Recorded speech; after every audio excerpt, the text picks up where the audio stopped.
Hi everyone, welcome back.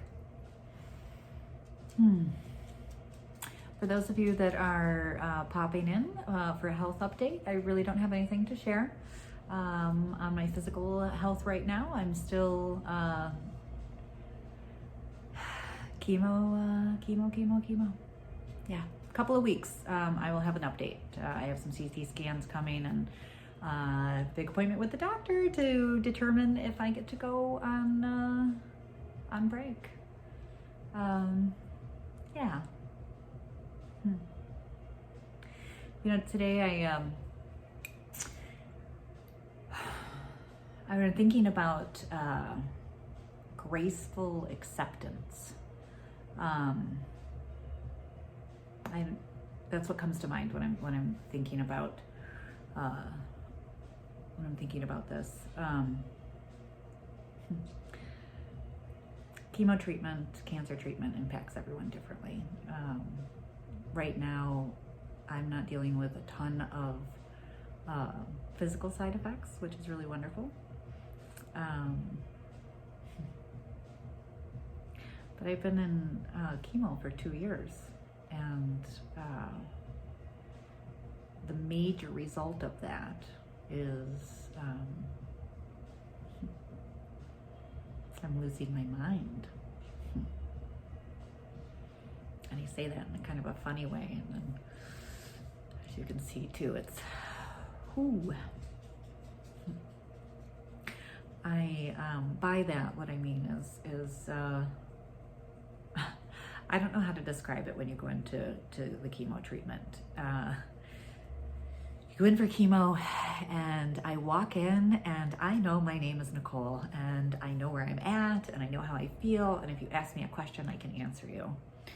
And as soon as they hook that up and that drip starts, you can see it. You can, my wife can tell the minute it starts impacting me. I can see it, and it's kind of like things start to get fuzzy around you, right? And it starts to close in. This is my experience. Everyone's different, right? But for my experience, the world starts to close in, and it gets smaller and smaller until you're just not there. Like, I'm just not there. I can't tell you when it gets so small that I can't tell the difference anymore. I really can't tell you much of what happens during those days. If you ask me questions, I don't remember. I don't remember this morning. I don't remember yesterday. I do. And the reason I'm thinking about graceful acceptance is when this first started, because there was so much that was so scary that was happening. You know, I thought I had weeks to live or months to live, and there's so much distractions, and so there just wasn't, this couldn't be as a big a deal as it should be. You just had to deal with it, but when things would first happen, I would get really frustrated. I would get frustrated with myself, and my poor wife, I would react, and that frustration was just covering fear and such, right? And but today I don't get frustrated, because I made a decision early on that I knew that if I didn't learn how to be kind to myself, and if I didn't learn how to have patience with myself, and if I didn't learn to be kind and patient with my wife when I'm emotional about these things, I have to remember how hard it is for her to watch these things happen, And the reason I'm thinking about all of this today is we needed to change the locks on our doors. We had to put new locks on our doors because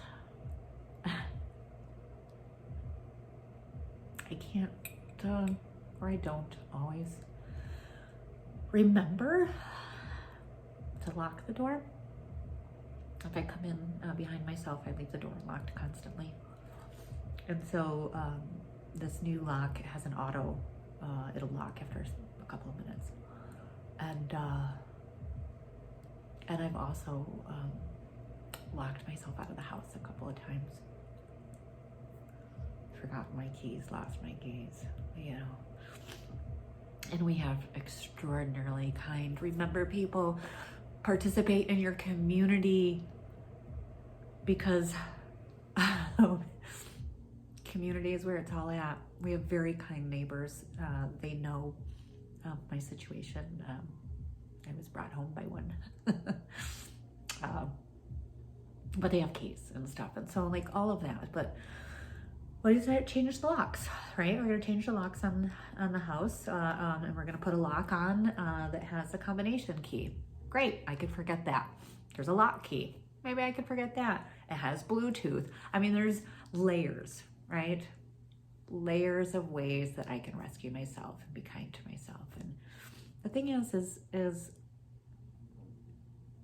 I could have just been stubborn and refused to accept that this is the way that things are. And that just feels like a really yucky place to sit in. Or I accept what is my new normal, right? What is my new normal? My new normal is I'm very forgetful. And if a little thing like changing the locks can make me feel better, provide me with comfort, my wife doesn't have to worry that I'm leaving the doors unlocked, and then yeah, that's a way to be kind to yourself. And so instead of looking at this as some failure, or it is okay to be sad about this loss. But I can do it from a position of kindness, right? I do think there's one thing that I'm really grateful for. I have a beautiful friend, Michael, who moved home to Montreal to, he has Alzheimer's parent. Lovely man is taking care of his parents. And as a caretaker with Alzheimer's, God bless him, it's really hard, right? And the one thing he talks about, and I've seen when we do video chats, is his mom, she gets scared. You know, all of a sudden she realizes maybe like her husband isn't in the house, or where is he, you know, or her and Michael are sitting at the table eating, and she's wondering where everyone else is, or you know, whatever that is. But she gets frustrated and she gets scared, and I think I'm not having the experience of Alzheimer's where, or at least I'm envisioning, because, you know, like I fucking know. But I'm not coming out of, like, I get chemo and I disappear. And then I get chemo on Tuesdays. And then on Friday, I start to see like, oh, and my wife can tell, like I get more and more hyper. It's really weird. And then I come out of this, right? But I'm not coming out of it going, where am I? It's more as if I see a light far away and I'm trying to make that light be brighter, right? But it's not scary. So that's a good thing, because it's enough to deal with being sad. And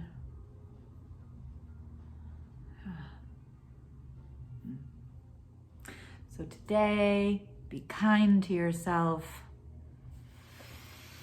Accept the changes. Work with them. We can do this. You know, when I was first diagnosed, I was scared. Who's going to tell my stories when I'm gone? And now, who's going to tell my stories while I'm here? Because I'm already losing that ability. Thank you for listening.